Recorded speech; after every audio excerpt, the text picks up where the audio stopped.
Dean Panis for Topmmanews. Joining me today is a very relaxed Nick Ring. Nick, tonight in Edmonton it's about -20. A week ago the weather was a lot nicer in Australia. However, a little bit of a tough night for you. Let's, if you can, walk us through UFC 127 against Ricky Fukuda. Well, I thought Ricky Fukuda had a tough night.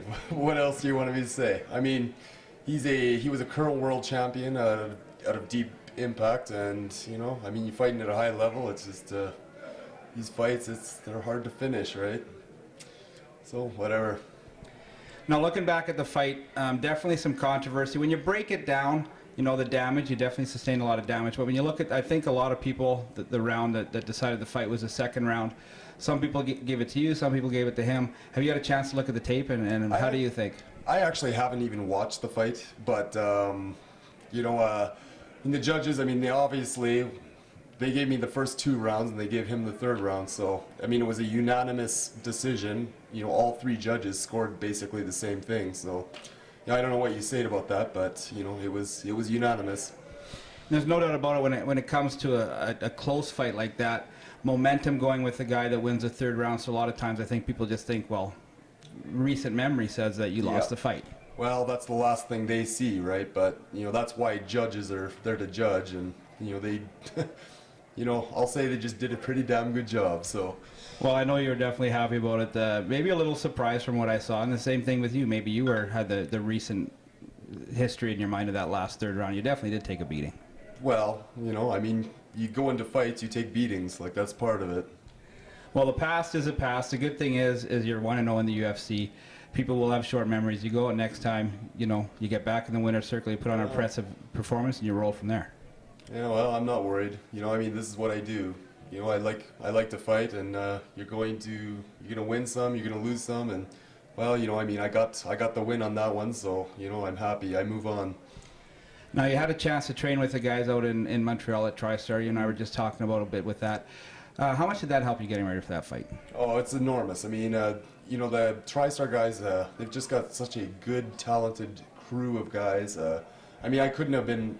I mean, besides the shell shock of being, you know, honored by, you know, some of, I mean, like obviously you got Georges St-Pierre there. I mean, he's one of my favorite fighters ever. I mean, it's awesome to get, you know, the opportunity to train with them. But besides that, skill for skill, those guys are just they're very good athletes, very good, you know, martial artists. So I mean, it helped me enormously.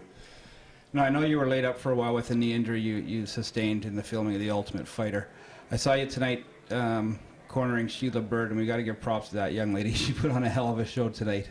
Sheila is a tough chick. You know, she's one of the few girls that I know that doesn't punch like a girl. Like, she's all business. I love her.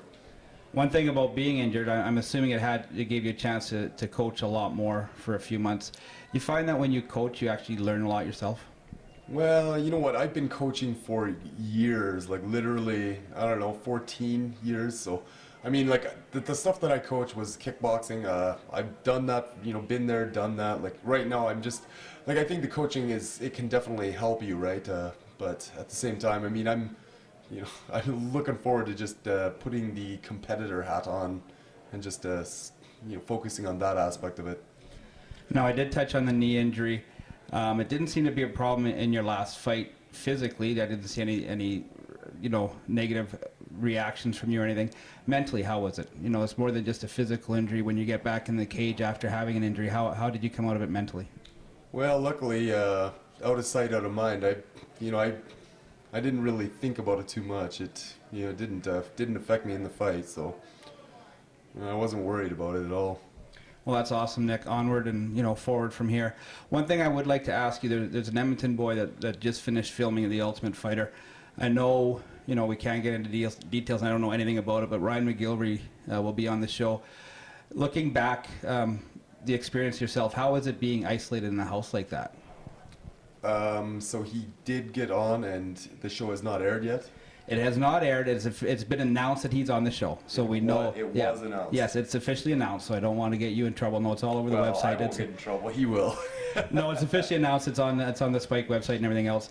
But touching on the show like that, how, looking back, it's been a year for you, I believe, since you guys filmed it. How was it being isolated like that in the house? Well, being in the Ultimate Fighter house, I mean, it's like you have to literally put your whole life aside, to do that thing.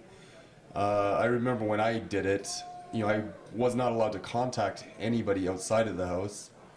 I wasn't even allowed to tell people where I was going. It was funny because like I had a couple of jobs that I just kind of didn't say anything and I disappeared off the face of the earth.